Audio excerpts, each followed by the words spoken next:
రాష్ట్ర అభివృద్ధి లక్ష్యంగా మాజీ ముఖ్యమంత్రి వర్యులు తెలుగుదేశం పార్టీ అధ్యక్షులు నారా చంద్రబాబు నాయుడు ప్రణాళిక సిద్ధం చేసుకున్నారని రాష్ట్ర టీడీపీ ఉపాధ్యక్షుడు జగ్గంపేట మాజీ ఎమ్మెల్యే జ్యోతుల నెహ్రూ అన్నారు.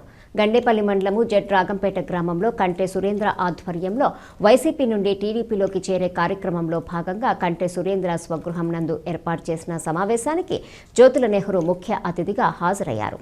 ఈ సందర్భంగా ఆయన మాట్లాడుతూ రాక్షస పాలన అంతమందించే లక్ష్యంతో టీడీపీ జనసేన పార్టీల కలయికతో రాష్ట్రం మరింత అభివృద్ధి చెందేందుకు నూతనంగా రూపొందించడం జరిగిందన్నారు. దానిలో భాగంగానే విద్య, వైద్యం, ఉద్యోగం, సాగునీరు ఇటువంటి కార్యక్రమాలు కార్పొరేట్ రంగాలకు దీటుగా చేపట్టడం జరుగుతుందని ఆయన అన్నారు. రాబోయే ఎన్నికల్లో తనను గెలిపించుకుని అసెంబ్లీకి పంపడం మీ వంతు అభివృద్ధి కార్యక్రమాలు చేపట్టడం నా వంతని కార్యకర్తలు హామీ ఇచ్చారు. దీనికి ముందుగా కట్టే సురేంద్ర ఆధ్వర్యంలో సుమారు 100 మంది వైఎస్ఆర్ కాంగ్రెస్ పార్టీ నుండి తెలుగుదేశం పార్టీ తీర్థం పుచ్చుకున్నారు.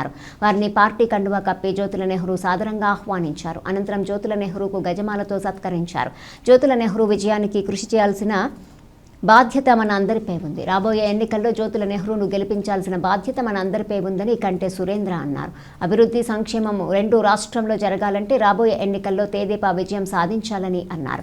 ఈ కార్యక్రమ నాయకులు కందుల బాబ్జీ, కందుల ఎస్సయ్య, ఉండవల్లి బాబ్జీ, కందుల నాని, కొంగల చౌదరి, వీరరాఘవులు, గండేపల్లి మండల తెలుగుదేశం పార్టీ అధ్యక్షులు పోతుల మోహన్ రావు, కొత్తకొండ బాబు, మారిశెట్టి భద్రం, ఎర్రం చిట్టి, బాబ్జీ తదితర నాయకులతో పాటు తెలుగుదేశం పార్టీ నాయకులు, కార్యకర్తలు, అభిమానులు అధిక సంఖ్యలో పాల్గొన్నారు.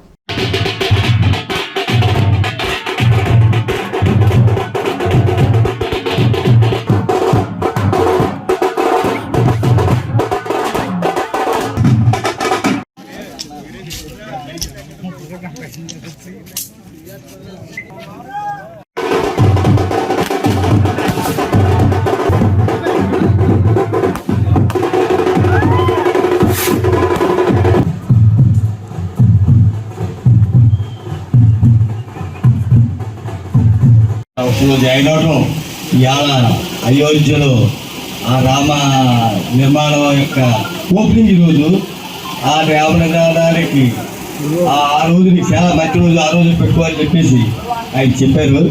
ఆ రామ నిర్మాణానికి ఆ మోడీ గారు ఎంత కష్టపడ్డాడు కానీ ఈరోజు జాయిన్ అవడానికి నాకు అంత కష్టం వచ్చినా నాకు ఆ బావగారు, మా బాబు గారు, మా ప్రసాద్, మా బ్రదర్స్, మా కుటుంబ బ్రదర్స్ అందరూ ఉండబట్టి నేను ఈ జాయినింగ్ అవగాలని మనసారా కోరుకుంటున్నాను. మన జ్యోతుల నెహ్రూ గారిని అఖండ మెజార్టీతో గెలిపించి మన అప్పలరాజు గారికి, మన భద్ర గారికి, మన బాబు గారికి